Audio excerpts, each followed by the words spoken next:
just...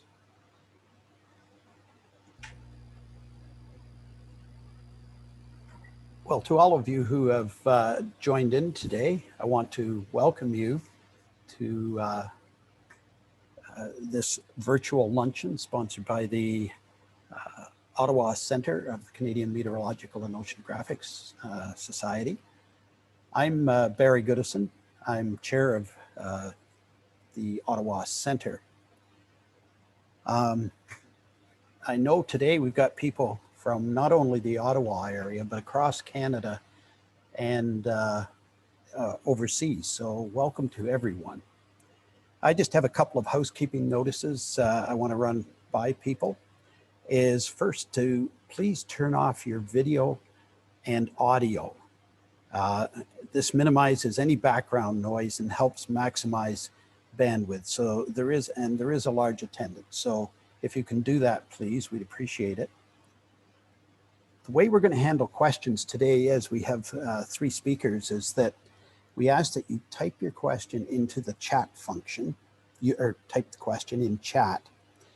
And you may want to do that after each speaker or even while a speaker is making their presentation. That way it's captured. You're not thinking of what did the first speaker say when we're near the end. And but we will take all the questions at the end, and Len Barry will be orchestrating that and presenting them to the speakers rather than yourself, but you'll have entered them in chat. And I also want to mention that this session will be recorded and it will be posted on the CMOS YouTube channel, and where previous talks can also be found. That hopefully will occur in the next few days. And so now I'd like to turn it over to Professor Luke Copeland, University of Ottawa, to introduce our 3 speakers today. Luke? Great, thanks very much, Barry. So yeah, today I'm very happy to introduce 3 members of my research group in the Laboratory for Cryospheric Research at the University of Ottawa.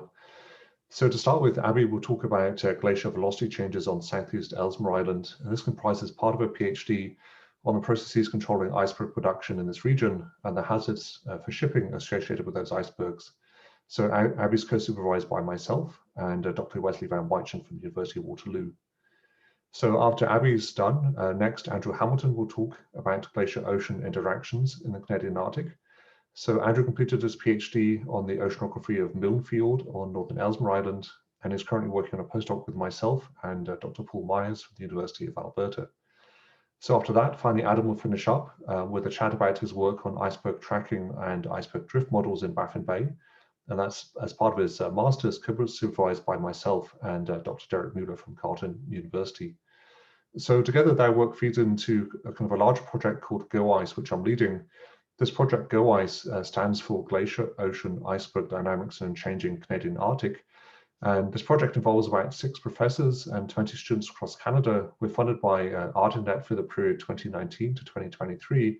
And in general terms, trying to understand better how glaciers are changing, how the ocean's changing, how icebergs are changing, and how all 3 of those things interact with each other, and ultimately kind of what role climate change plays in that. So Abby, I think over to you. Thanks. Thanks, Luke. So, okay.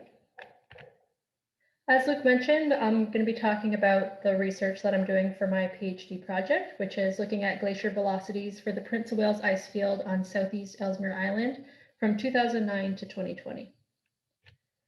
So diving right in with a bit of background, since the year 2000, Trinity and Wickham glaciers have consistently accelerated and are currently the fastest flowing glaciers in the Canadian Arctic.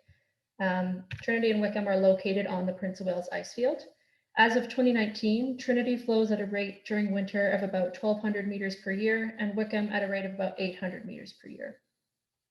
Trinity and Wickham, like I said, are located on the Prince of Wales Icefield on southeast Ellesmere Island, along with Ekbla and Cadogan glaciers, which are in the figure on the right, and currently account for about 83% of total ice discharge, so that's solid ice, from the ice field.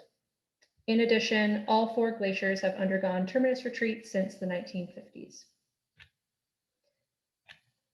So past research has looked at the velocity patterns of these glaciers over the last 20 years or so. However, they mostly look at interannual velocity changes or changes between years.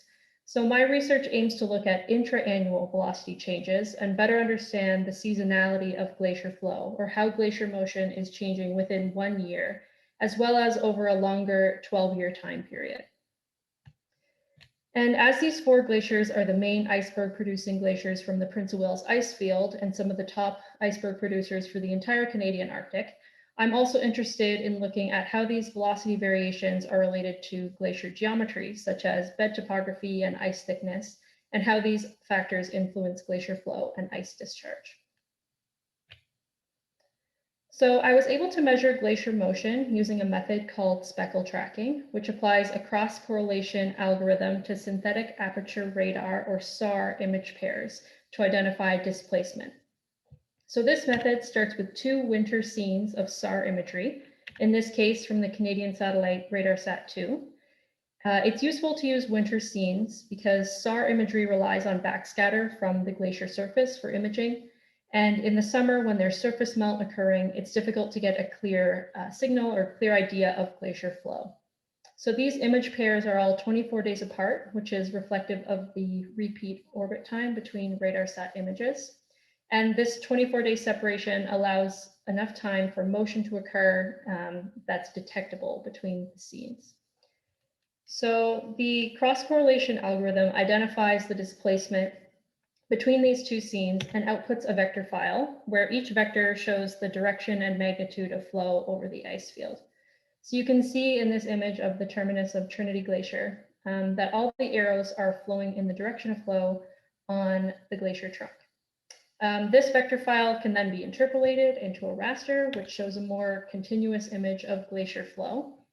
So I applied this method to 168 pairs of images and then extracted all the velocity values along a center line drawn on the glacier to get an idea of how the glacier flows from the terminus up glacier. So that was 168 pairs between 2009 and 2020. So this is a map of the Prince of Wales Icefield. So I used this speckle tracking method to derive velocities for the 4 largest basins on the Prince of Wales Icefield. So that's Wickham and Trinity glaciers, which are here in the south, Cadogan Glacier, and Ekwa Glacier. And this map is showing the center lines, which are the green lines, drawn along the trunks of each glacier, which is where I extracted the velocity data that I'll show you in the upcoming slides. So starting in the south with Wickham Glacier, this figure is showing on the left of the x-axis is the front of the terminus. And as you move to the right, it moves 40 kilometers up glacier along that center line. And along the y-axis, we're starting at the beginning of the time period in winter 2009 and moving up to winter 2020. So the winter season here refers to approximately January to March for each year, not the entire year. And the darker blue colors represent slower flow, and the lighter yellow and green colors represent faster flow. So for Wickham Glacier, we're seeing an overall acceleration from 2009 to 2020 from about 300 meters per year to about 800 meters per year, focused in the lowermost 10 kilometers of the glacier. We can also see that higher velocities are extending about 20 kilometers up glacier since about 2015, whereas they were focused in mostly the lower 5 kilometers up until that point. And Wickham Glacier, along with the other 3 glaciers that I looked at, are all grounded below sea level, quite far up glacier. So you can see this in the line graph below that first figure, that Wickham is grounded about 30 kilometers up glacier below sea level. And in this figure, which is showing the underlying bed topography along Wickham Glacier. So what this means is that much of the terminus of the glacier is potentially being influenced by ocean water in the inlet, which in this case is Talbot Inlet, where Trinity and Wickham glaciers are located. And this figure is showing the average velocity for each of the winter seasons for Wickham Glacier. So the dark colors are the start of the time period, and the lighter colors are the most recent. So there's a clear increase in velocity on Wickham Glacier, especially near the terminus over the 2009 to 2020 period. Moving to Trinity Glacier, we're seeing a similar pattern of overall acceleration from 2009 to 2020, from about 700 meters per year to about 1,200 meters per year in the lowermost 10 kilometers of the glacier. And there's also seasonal or patterns of seasonal acceleration, which you can clearly see in 2012. The start of 2012, you have darker colors moving to light, so there's an acceleration within the year. And then also periods of multi-year acceleration. So from about 2009 to 2012, there's a gradual acceleration from 2013 to 2017 and 2017 to 2019. And starting in 2018, 2019, you can see that higher velocities of about 400 meters per year are extending to about the 30-kilometer area of the glacier where they previously weren't, indicating that more of Trinity Glacier is speeding up in recent years. And similar to Wickham, Trinity Glacier is grounded below sea level, about 40 kilometers up glacier, again, meaning potential for ocean influence, especially as the glacier continues to retreat. And again, you can see that in this figure of the bed topography. So this figure is showing the mean annual values for 2009 to 2020, where again, we can see this sort of general increase in velocity over the time period. 2020, I only have one image pair of data, so it's a bit of a slower year, but generally you can see this increase over time in velocity, especially near the terminus.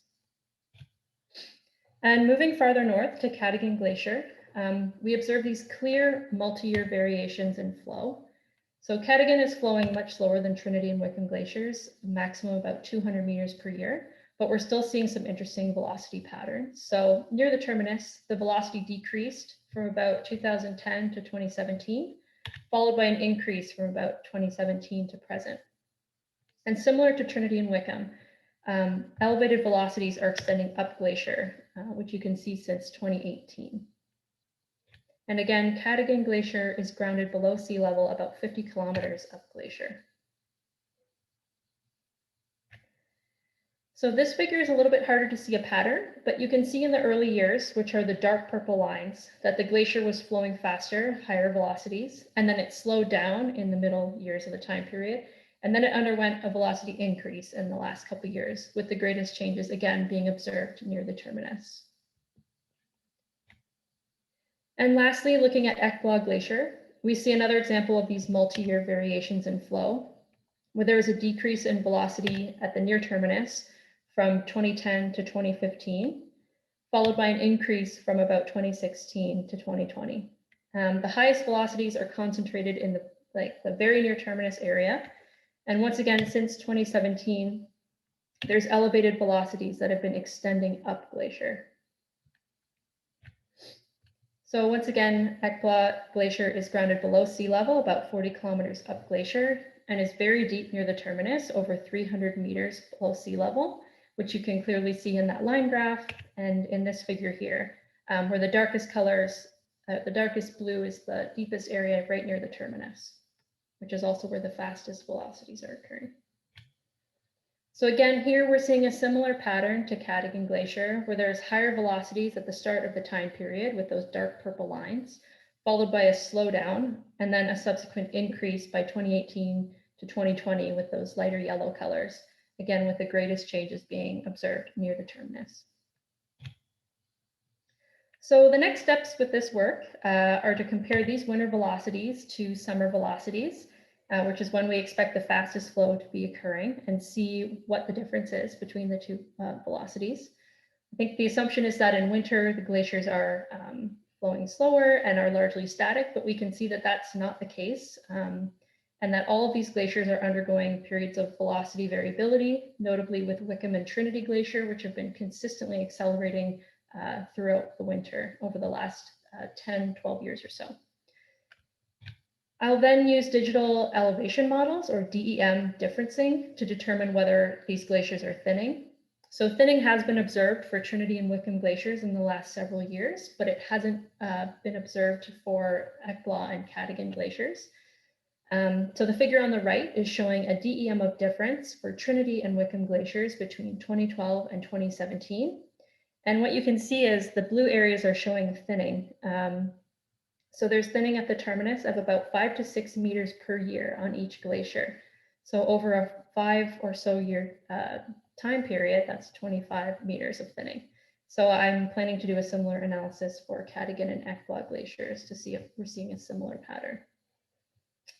And using velocity and thickness measurements, I can calculate discharge from these glaciers and determine the relative importance of dynamic discharge, which is ice flowing through the terminus of the glacier, as opposed to terminus retreat, and how this relates to iceberg production.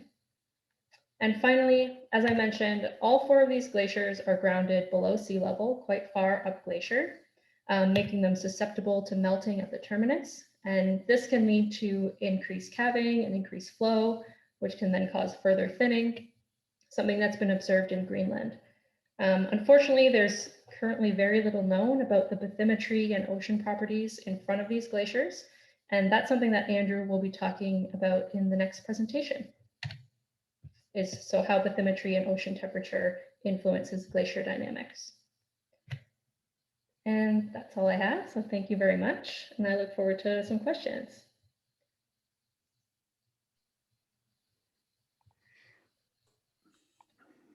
All right. Hello, everyone. My name is Andrew. I will jump in here and share my screen. Abby, can you confirm my screen is showing? Great. Thank you so much. Very nice segue from Abby's talk into my talk. So I'm going to speak a bit more on glacier-ocean interactions and actually focus this talk mainly on presenting a new project that we've initiated recently to help better understand some of these ocean circulation and glacier dynamic questions. So the project that we've initiated is tentatively called the Canadian Arctic BedMap version 1.0. We're hoping this will be a long-term thing with multiple versions going forward. But it's originated out of a MyTax fellowship that I have at the University of Alberta in collaboration with Gabriel Joel at CGQ in Quebec. But it involves many, many people, as you can see here, a variety of ocean-based hydrographers, as well as a large glacier team as well. And so what we're trying to do here is to create the first continuous high-resolution digital terrain model of seafloor bathymetry and subglacial bed topography of the Canadian Arctic. So there's not one cohesive product out there yet that does this. And why we want to do this? Well, for my own personal purposes, it's related to better ocean circulation modeling. So as many of the oceanographers in the audience know, bathymetry fundamentally constrains ocean currents. It provides the boundary and also plays a big role in determining ocean properties. So having a better bathymetric grid for your ocean models will allow you to have more accurate circulation simulations. But of course, there's much more to the project and more utility with regards to glacier, ocean, and iceberg and biogeochemistry interactions, also deriving glacier volume and mass balance and contributions to sea level rise and many other applications for this product. And so what do we use right now for ocean circulation models? Well, we use grids like this. So this is the snapshot of the International Bathymetric Chart of the Arctic Ocean, version 3. There's a new version 4 that just came out recently last year. And of course, it provides your seafloor depths throughout the Arctic. But I want to focus in on 2 spots in particular, one up here, which is Milne Fjord on the northern coast of Ellesmere Island, and then Talbot Inlet, which Abby has already discussed a little bit here. So to give you an idea of the problem that we're dealing with, on the right-hand side of the figure here is a zoom in of Milne Fjord, and the red line provides a bathymetric transect that I'm showing here, and the background image is the IBCAO version 3 bathymetric grid. And what I'm plotting here in gray and black is the bathymetry along this transect. Starting from the grounding line, which is roughly about the start of the red line here, going off to about 40 kilometers offshore. And what you can see is the IBCAO version 3 bathymetry, which is the gray one, shows depths at about 300 meters above sea level near the grounding line of the glacier, eventually gradually petering down to about 500 meters below sea level, 40 kilometers offshore. But during my PhD, we did CTD profiles through leads in the ice in this particular fjord. And so the bathymetry that you see in black there is much more realistic of what the real bathymetry looks like, where at the grounding line, it's down around 150 to 200 meters in depth, and the maximum depth of the fjord is below 450 meters. So there's up to a 500 meter difference in elevation between this IBCAO version 3 product and what the bathymetry actually looks like in that fjord. And why is that important? Well, here's one reason this is important. So this is a temperature oceanographic section that I developed during my PhD, which extends further offshore and shows very warm Atlantic water on the order of above half a degree Celsius, so very warm by Arctic standards, that its propagation in towards the head of the fjord is fundamentally constrained by bathymetry. So the shallow coastal sill, as well as sills within the fjord itself. And so if we use the IBCAO version 3 bathymetry, you would just basically see a straight line from offshore that would rise above sea level and cut off most of the action that's happening within the fjord itself. And warm ocean water at depth is a fundamental driver for melting, submarine melting of glacier termini, and can lead to glacial retreat.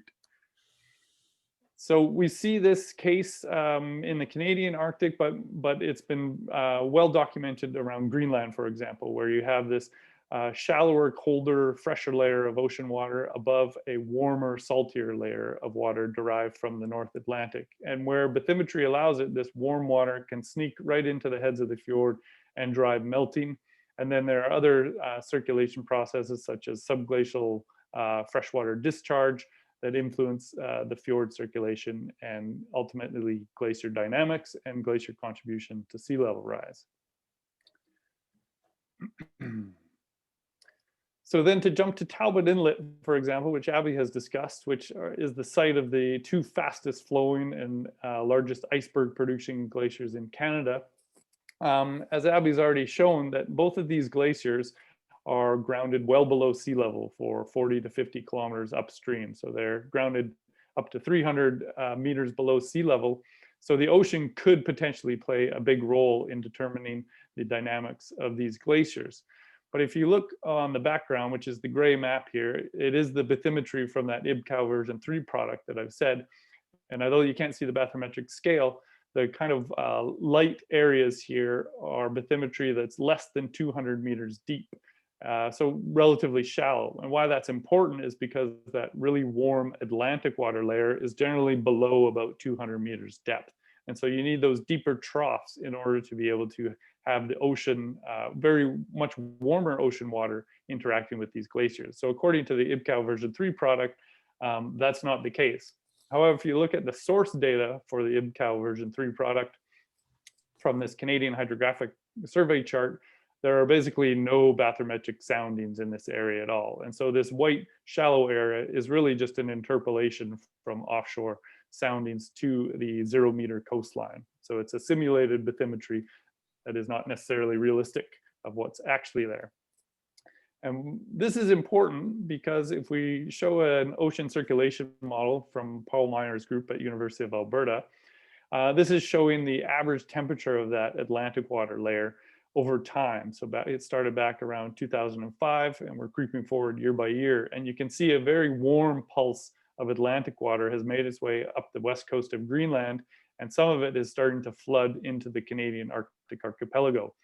But for example, around Talbot Inlet, where we have that very shallow bathymetry, you're never seeing any of this warm Atlantic water make it right to the coast, to the glaciers, but entirely because of the bathymetry that underlies this model is much too shallow to allow that. So what we're trying to develop here with the Canadian Arctic BedMap is a much better representation of coastal bathymetry as well as the subglacial topography under these glaciers, so that as the glaciers further retreat back from the coast, we can simulate the ocean water moving inland further and further. So this is a project in 2 parts, the land bed digital elevation model, which will focus on the subglacial elevations, and then of course the ocean bed DEM, which is the coastal bathymetry. And the goal is to merge these products into one single seamless digital elevation model with a resolution on the order of 100 by 100 meters grid size, or maybe even finer.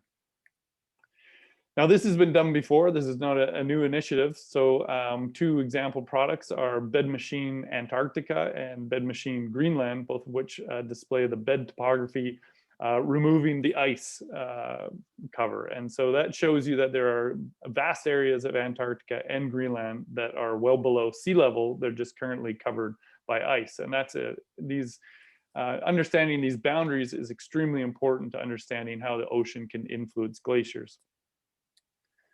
Now, these products are not simply just a bed elevation, which is the upper right-hand image here. They're actually many different products in one. And so they range from an updated ice mask, which will tell you where there's land versus ice versus floating ice, a surface elevation grid, so it gives you high accuracy of both glacier and land elevations.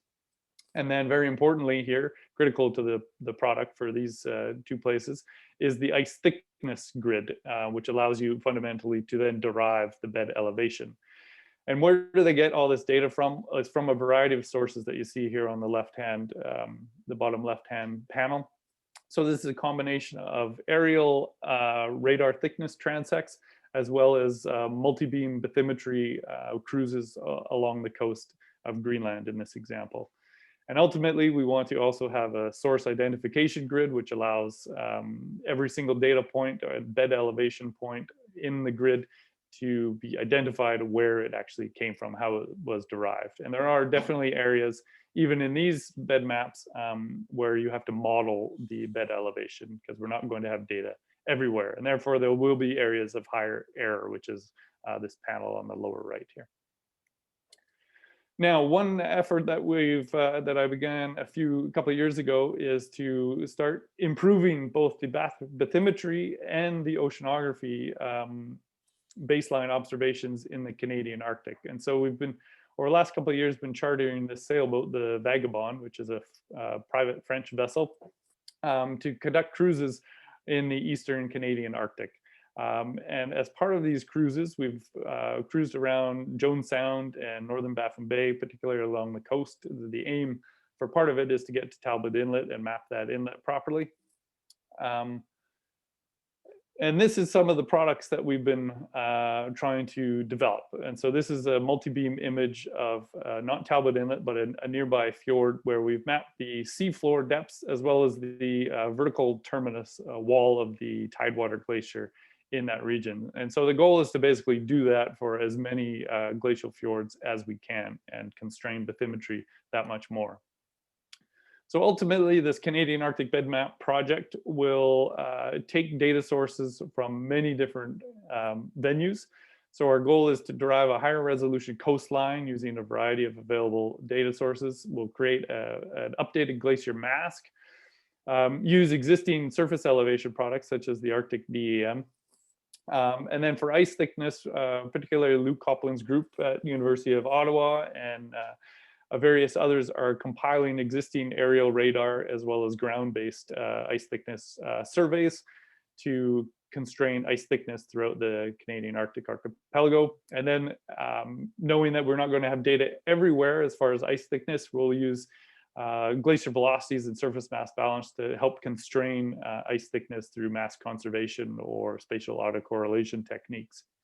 And for the bathymetric grids, we will use existing grids where the data is good, such as the IBCAO version 4 that's now out. And there are a few other grids, including the Canadian Hydrographic Service NANA 10 grid that has been recently released to the public. But most importantly, and what I'm most interested in relating to this particular group, knowing there are some old field hands on the call here, is that we really want to source data from what I would call non-typical bathymetric sources. So for example, full depth CTD profiles that anyone has collected. That's how I derive the bathymetry from Milne Fjord, for example. And I know there are many other sources out there that have not been explicitly put into a product such as the Canadian Hydrographic Services NANA 10. So I give one example is I know John Keyes did his PhD and work in Disraeli Fjord a few decades ago and has very good bathymetry from the fjord, but that is not at all represented in the IBCAO version, the latest IBCAO version 4 at all. So there are many other questions and considerations we have to take into account for this product. But what I want to highlight is very soon there will be a call for data contributions. And this is just a map showing you an example of what we have already. So there's actually quite a bit of data out there that is not currently incorporated in any of these bathymetric grid products that we will utilize. And we're going to put a call out via newsletters and the website email lists to solicit data from anyone that has it in any form, be it bathymetric data, ice thickness data, CTD profiles, etc. So we welcome any data contributions that anyone in this group may have. And if you're interested in becoming more involved, by all means, please get in touch. And I thank you very much for your attention, and I'll turn it over to Adam.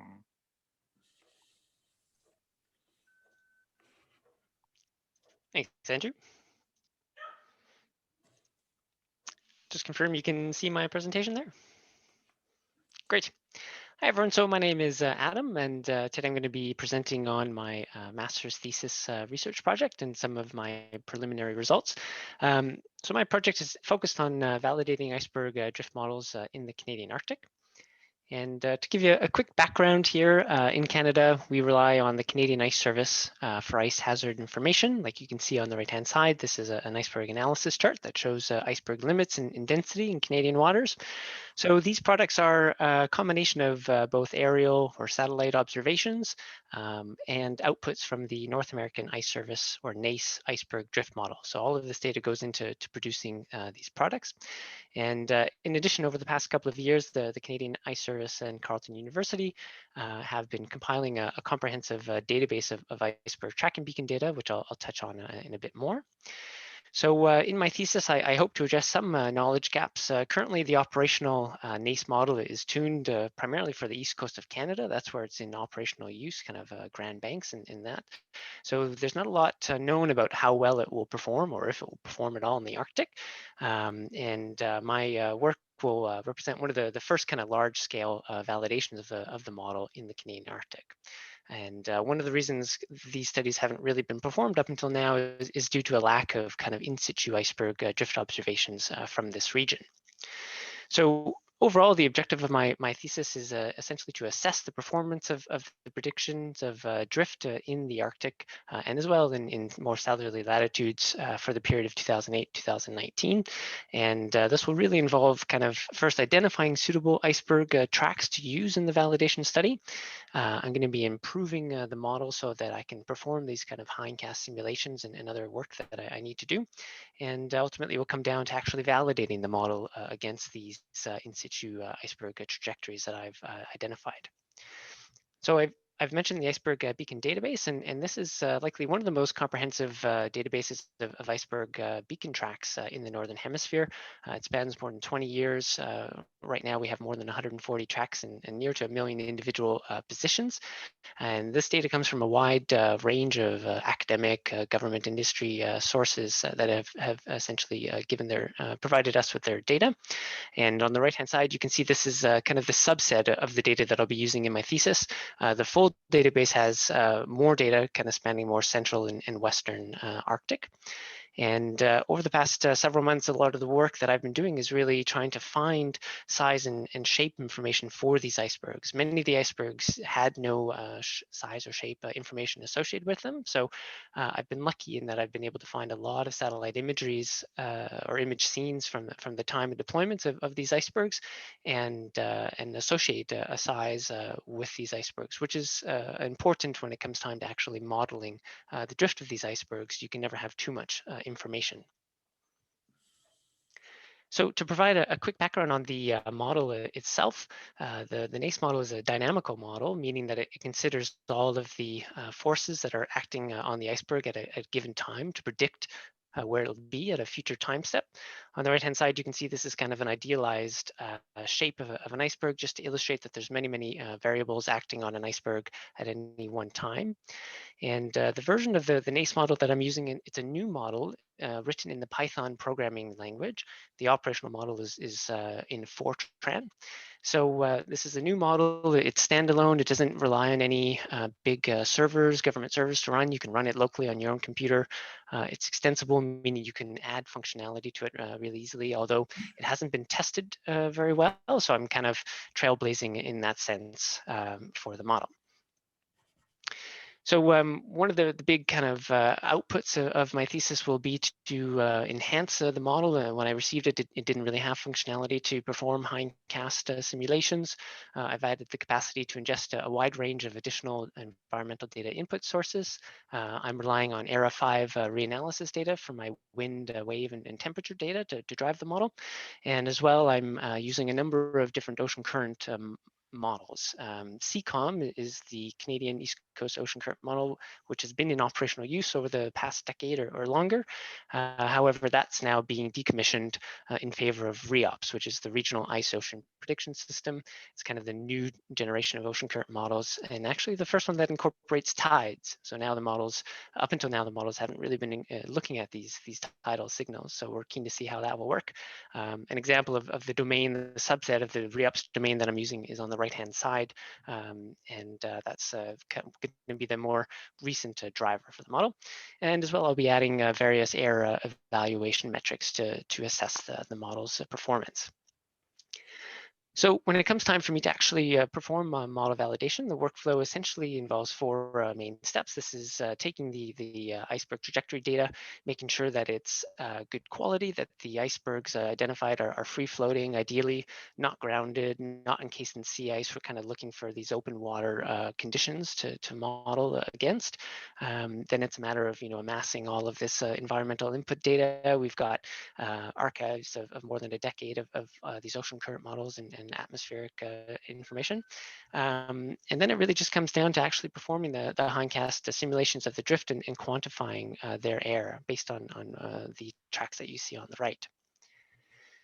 So to give you an example of kind of a typical iceberg track and how I approach validating the model, this is an iceberg that was instrumented in 2017. The track only lasted about 19 days. Here we can see, to situate you, we're kind of on the northern end of Baffin Island. That's Bylot Island to the south and Devon Island to the northwest. But this is a nice 250-meter long iceberg. It traveled almost 500 kilometers in about 3 weeks. So it's a nice data set. So essentially what I do is I take this track and then I break it down into 4-day segments. It's kind of the time period that I'll be looking at for running the model. And essentially, I perform the simulation with a number of different ocean current models at the same time. So we can see that CCOM is in red, GLORIES, which is a 24-hour reanalysis ocean current model, is in green, and REOPS is in the magenta. So in this case, we see kind of the best agreement with REOPS. CCOM is kind of going in the opposite direction, and we find that's generally been the case with CCOM in the north. It wasn't really designed for this part of Canada, which is understandable if it's underperforming. But I essentially just go and each 4-day period, I run the model at that point and kind of examine how it's performing. In this case, you can see all 3 ocean current models kind of miss that big loop that's there. Next 4 days, we see some general agreement here. In general, it seems to be the first 48 hours is the most accurate and kind of falls off after that. The next 4-day period, general agreement, and then at the final kind of point, everything is kind of going in the wrong direction there. So that's in essence what I'm looking at, but we can look kind of at a 4-day period individually.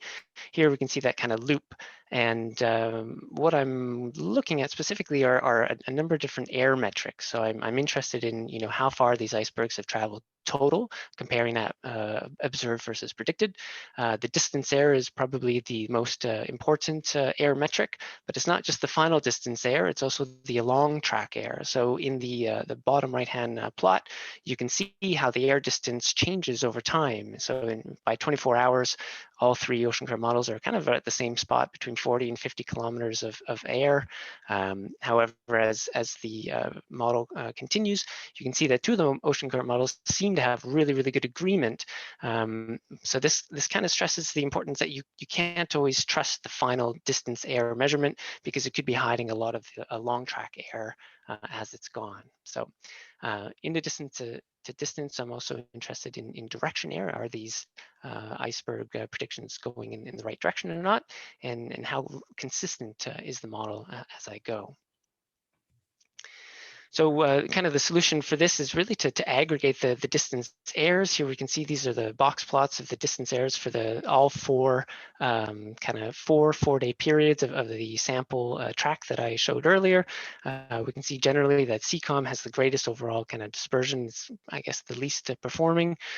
Glory seems to have a small range, although a number of large outliers, and REOPS is kind of overall seeming to be having the best general agreement.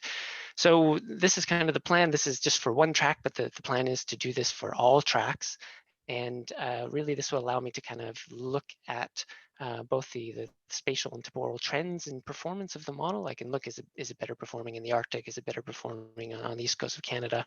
And get a general sense of how it is operating in these sections. So that's kind of the plan for all of the iceberg tracks. It's kind of also the next steps. And also when it comes down to trying to get a better understanding of how the model is, or how or why the model is predicting the iceberg drift, we can look at individual driving forces. So here is an animation of the REOPS ocean currents. This is 5-meter water velocity that was modeled by REOPS. And you can see in this case that the observed track is actually moving much faster than what was predicted. So we can, from this, kind of infer that the ocean currents at the time of the actual iceberg beacon deployment were much higher. And you can get a general sense of when the iceberg or the predicted iceberg reaches kind of the stronger ocean currents, it seems to be taken by them. The predicted iceberg drift seems to react very quickly to environmental driving forces. And this is the same period of time. And here we're just looking at the winds. So the winds are kind of shifting from blowing northerly, then kind of turning. And you can oftentimes see that reflected in the predicted iceberg drift. But it's kind of it's a qualitative tool, but it does help to kind of understand what's going on behind the scenes. So just to summarize, this study will be the kind of the first large-scale study of the NACE iceberg drift model in the Canadian Arctic. So far, I've seen varying levels of model performance, although in general, the REOPS ocean current model is outperforming CCOM handily in the Arctic, although we do only have REOPS data going back to 2017, so we're limited in the time frame that we can look at that. And I found that really the model seems to be dominated by whichever environmental driving force is kind of the most prevalent at the moment. If there are no ocean currents, but there's winds, it seems that's where the iceberg will go, and vice versa. And in general, the most reliable estimates of iceberg drift seem to be within the first 48 hours. And after that, it tends to fall off quickly. So in terms of future work, it's really just a matter of the data crunching for the remaining iceberg trajectories for the whole kind of time window that I'm looking at, and then kind of sitting down and benchmarking and evaluating the model's performance in different regions and times. Time permitting, I would like to conduct a sensitivity analysis of different parameters and coefficients that go into running the model. You saw many of those in the diagram of the dynamical model there. And ultimately, this work will be contributing back to the community, the International Ice Charting Working Group, Canadian Ice Service, National Research Council of Canada, and so forth. We're all kind of keen to improve this product moving forward. So that's it for me. I thank you for your time and happy to answer any questions you may have.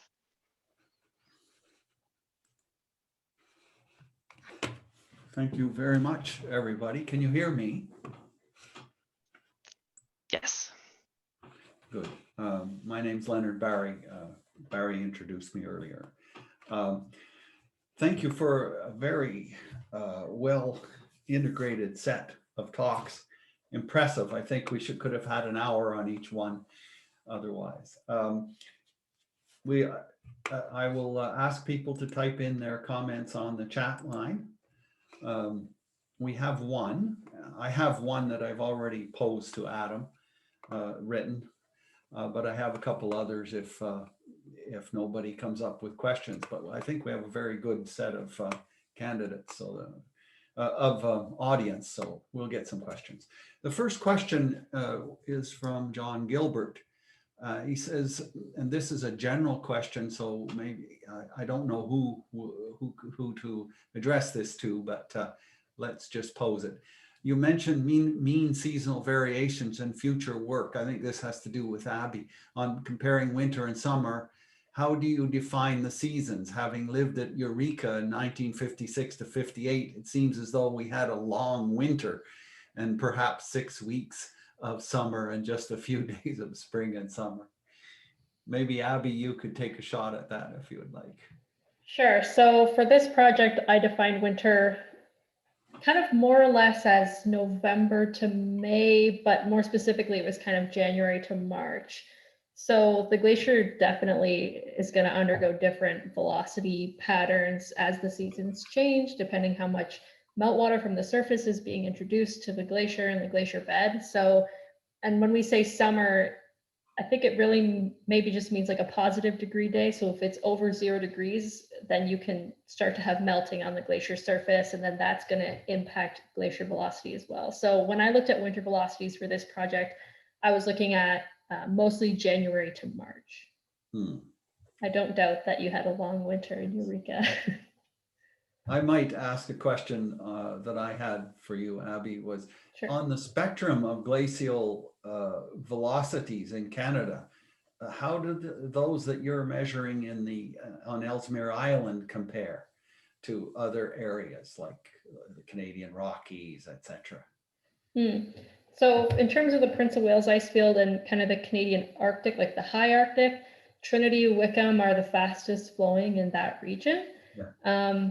But when you, I don't know exact numbers, maybe Luke, you can help me out, but in the Yukon, especially when you have like surge type glaciers, they can be flowing much faster than that. I don't have a number. Yeah. But, the so-called galloping glaciers, right? Right. Yeah, they go through these periods of like slow flow, like a quiescent phase, and then they speed up and they flow insanely fast, several thousand meters per year. So, yeah. I've personally experienced that in the Yukon as a summer student with a geological survey researcher, Nat Rudder, back in the 60s on a galloping glacier, looking at the Pleistocene geology left by them. Anyway, I see another question here from John Falkingham, asking if glaciers are losing mass or is precipitation high enough to replenish loss.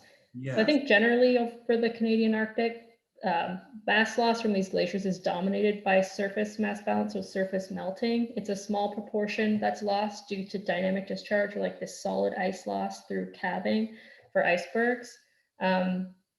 So yeah, I think the majority of the loss is thinning, melting of the glacier surface, and potentially from below as well, depending on what's happening in the ocean. And it might be worth adding, just for perspective, that the surface mass loss from the Canadian Arctic is after Antarctica and Greenland, is the largest contributor to sea level rise, freshwater input into the ocean. So it's a big player. There's a lot of melting going on there. And what is the potential maximum sea level rise from the Canadian reservoir compared to, say, Greenland, which is 7, I think, or something, 7 meters? Yeah, 7 meters or something. Do you guys know from the Canadian Arctic? I don't know offhand. Yeah, I can't answer that. Luke might be able to jump in. I'd say less than 1 meter. Yeah, good number. So I think it's around 80 centimeters is the current estimate if we melted all the ice in the Canadian Arctic. But of course, we don't particularly well know how much ice there is, because that's the reason for doing this BedMap project, is that a lot of the ice thicknesses aren't well mapped right now. So once we've mapped all the ice thicknesses through Andrew's BedMap project, then we can better estimate how much ice is there and how much contribution to sea level rise potential there is. But it seems around 80 centimeters, 60 to 80 centimeters are the best estimates I've seen so far. We have a question for Adam from me. Okay. The REOPS model that's newly introduced, looks like it, even though it's the newest, is still badly performing. Is this due to resolution problems? And if so, will resolution improve things? The REOPS model is ultimately, it's based on NEMO. The resolution is 1/12 a degree, I think, in terms of the spatial resolution. The product that is going to be released by Environment Climate Change Canada is every 3 hours, but what I have is kind of a better kind of custom product that's every hour. So it does help to have a higher temporal resolution because the model outputs every hour, and when your ocean current models are every 3 hours, it has to do kind of an interpolation between points. But I suspect that there's probably other factors that are at play in the Arctic for the performance. For the tracks that I've run in more southerly latitudes, there seems to be general better agreement for both CCOM and REOPS. So I think there's a lot of factors that are kind of playing into that. Does underwater shape play any role in the uncertainty in predicting an iceberg drift? Yeah, well, the model kind of, at least for tabular icebergs, it's a bit different. In more southerly latitudes, they have a kind of a formula for estimating the size or the shape of the keel based on the waterline length. Many of the icebergs in kind of along the east coast of Canada are much smaller, but for me, I'm kind of explicitly stating that my iceberg is of a certain length and a certain draft and a certain freeboard. So it's kind of just an idealized rectangular shape. But normally the model will split the keel up into 10-meter depths essentially, and it will run the model on each of those depths, like dependent on the ocean current velocities and things like that. Is there actual information on underwater shape? No, a lot of it is assumed. I mean, in some cases, we have some icebergs that have been surveyed with, underwater sonar. So we do have some shapes, but it's kind of an idealized shape. If you look, there's a good actual paper by the author who kind of wrote the code for this, but it's just they'll take the keel and then they have they'll break it into 10-meter chunks, but they do tend to get a little bit more narrow towards the bottom. So there is some assumptions of what the typical size of the berg is. So we're starting to get some questions here. We have a question from Peter McKinnon to everyone. This is for Adam, since we're on Adam. How many of your icebergs originate from Canadian glaciers versus Greenland in percent? Is there a tendency from either or both sources with respect to increasing bergs? A trend from either? Sure, I can't really comment on the trends. I haven't looked so much at that, but in terms of the database, the vast majority of beacon data are from, I would say probably the majority are Canadian bergs. And just because oftentimes that's where, as Canadian scientists, where we are, we're not as often on the eastern side. However, all of the icebergs from Greenland tend to, if they're, they'll kind of travel up the coast, they'll come a loop, and then they'll start heading down Baffin with the currents. And we do get a lot of glaciers from Humboldt Glacier, and there were a lot of ice islands from Petermann Glacier that broke off. So in terms of the ones that we're actively instrumenting, I would say that they're most likely Canadian. But there are obviously a mix. Okay. So we'll carry on here. David Fisher has a question. Is meltwater loss of potential energy on its way to sea level included in mass balance, assuming that the potential loss results in more melting? My interpretation of that question is that if you're losing the heat from the meltwater as it percolates down through the snowpack and glacier and subglacial, you're continuing to melt more ice. Luke might want to jump in on that question, but I think, yes, there's a combination of refreezing that happens from surface meltwater, and then also some melting of the ice depending on its path. And certainly from a glacier-ocean interaction perspective, the discharge of that surface meltwater that then flows down through crevasses and moulins and is discharged below sea level at the terminus of the glacier, that can drive a substantial amount of upwelling at the terminus, which can bring in warm ambient ocean water to increase melting. But as far as the specific question for glacier meltwater, I'll turn it over to Abby or Luke. Luke? Yeah, I mean, I think Andrew caught most of it there. I think for potential energy, it's not really included directly in mass balance models, but it is kind of indirectly through these processes that Andrew just mentioned for percolation through Föhn, for example. And to go back to the question that Adam just answered in terms of the iceberg distributions, so it's true that most of the icebergs that we've been tracking come from Canada, but in terms of total icebergs in Baffin Bay, there's probably 90–95% actually originate from Greenland. Greenland's a much bigger producer than the Canadian Arctic is. If you look at the entire population, but we're biased towards sampling the Canadian ones because that's where we can access. But in theory, they kind of drift in the same way once they reach the Canadian side. Yeah, and I know Juliana Marson is on the call, and she does modeling of iceberg drift in Baffin Bay and along the Labrador coast, so she might be able to jump in and help answer that. But I would guess just from calving rates alone and circulation patterns in Baffin Bay that the vast majority of icebergs are Greenland derived thus far, anyway. Anyone, Juliana, do you want to unmute and jump in? Yeah. Yeah, so I don't actually have an estimate of how much of them are, but I agree with Luke. It's probably mostly coming from Greenland.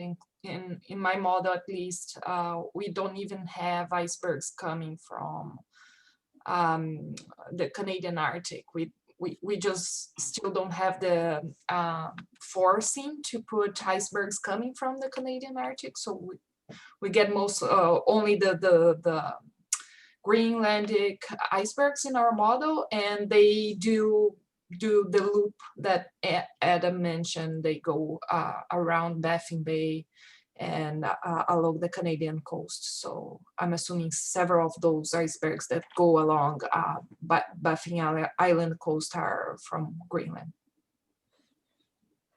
Good. So we have a question here. Could the reanalysis products, like you're using, I think Adam, you mentioned ER5 and other reanalysis products, could it be that they're not performing well in this area due to resolution possibly, and not the drift model? Yeah, it's true. Yeah, the decision was kind of made early on for me to kind of just go with the ERA5 reanalysis.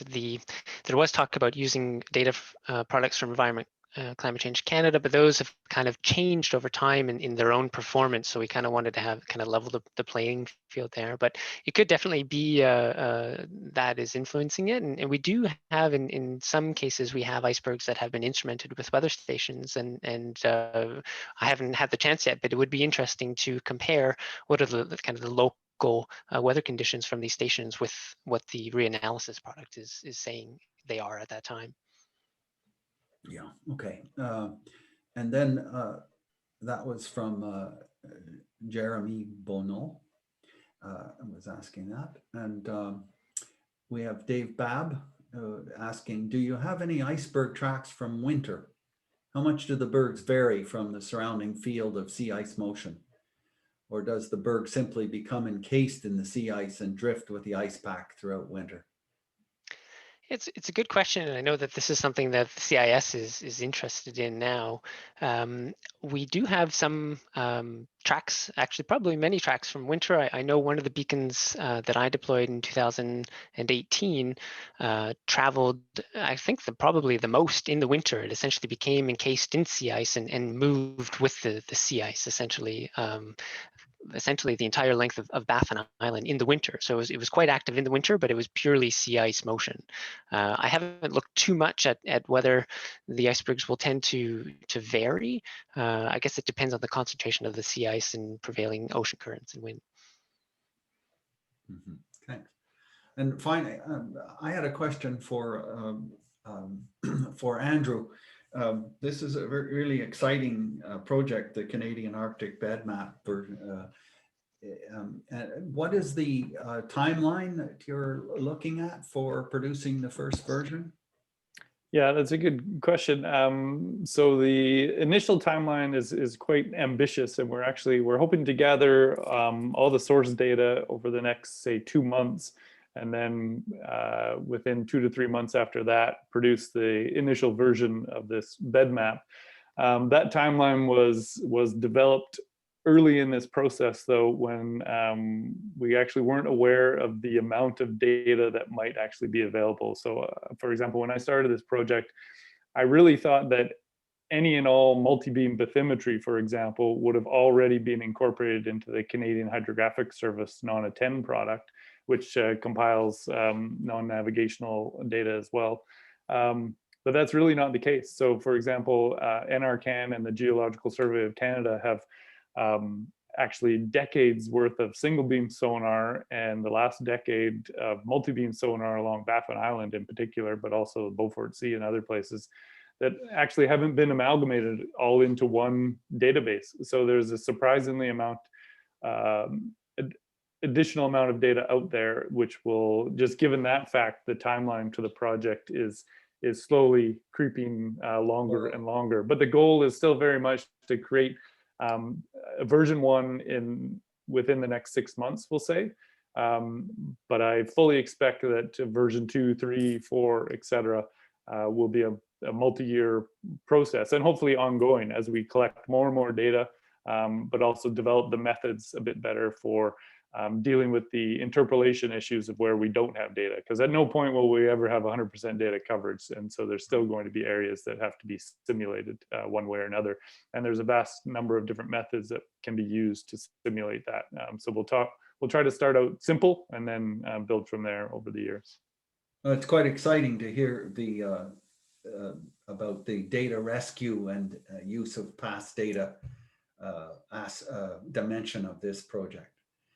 Yeah, and actually it's because there was one, John Gilbert sent me a direct message mentioning that he worked up at Eureka a number of years back in the 50s and thought maybe the Spire kept records of some of the ice depth measurements and telethermoscope readings that they did. So it's not a project that I'm particularly familiar with, but I suspect there are many products or projects such as that have occurred over the last 50 to 70 years that nobody has actually just compiled all the data into one spot. So there's the potential here for it to be a very big and very exhaustive project and require a lot of data mining, particularly of historical archive and print literature. So if anybody wants to get in on that as their hobby, and I'm more than happy to bring on more team members. Well, with that, I think there's a reply, Juliana Marson, to Dave, but I'll leave it to you to read on the chat. Thanks, Juliana. Regarding she's planning to do some analysis on winter iceberg tracks, and so that'll add to the question, answering the question. And I'll turn it over to Barry for thanking the speakers and wrapping things up. Thanks very much for a wonderfully interesting set of seminars. Thanks, Len, and thank you to all the speakers and to Luke for bringing this research collectively together. I think it gives a very different perspective than just an individual talk.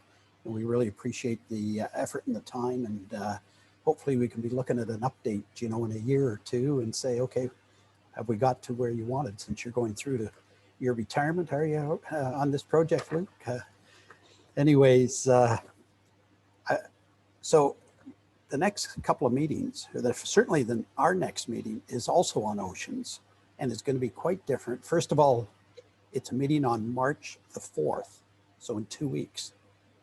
Actually, we've got 4 meetings doing through March through the end of April, so every 2 weeks, which is different. But the next meeting is going to be by Mark Ward on the work of the marine research vessel, Aleutian. And it's called Exploring the Deeps with Aleutian, which is a sophisticated deep sea exploration vessel that combines the capabilities of a modern research ship with the comforts of a luxury yacht. And I bet you had that in the Arctic. Wish you had that in the Arctic. Anyways, the abstract and background information will be up on our website within a day or so. I'm sure Bob will have it since there's such a short timeline there. But I also wanted to mention the 2021 CMOS tour speaker, Katja Fennell, will be speaking on February 24th. and you can register for that on the main CMOS site. But if you go to the Ottawa Center site, looking for the next talk, you'll also see a link to the CMOS tour speaker. And the talk is going to be on autonomous observing technology, ushering in a new era in biogeochemical ocean observation and prediction. And I believe that catches at the Dalhousie University. So that's going to be the CMOS tour speaker on February 24th. And our next talk is on March the 4th on the research ship, the Alucia. So thank you everybody for great talks, and to all participants for your questions and interest, and really appreciate us being able to get together every 2, 3, 4 weeks and share research that's still going on despite the circumstances that we are living in. So thank you very much, and we look forward to seeing you in a couple of weeks. Thanks very much for having us, Barry and CMOS. Yep, thanks everyone. Take Thank care, you. everyone.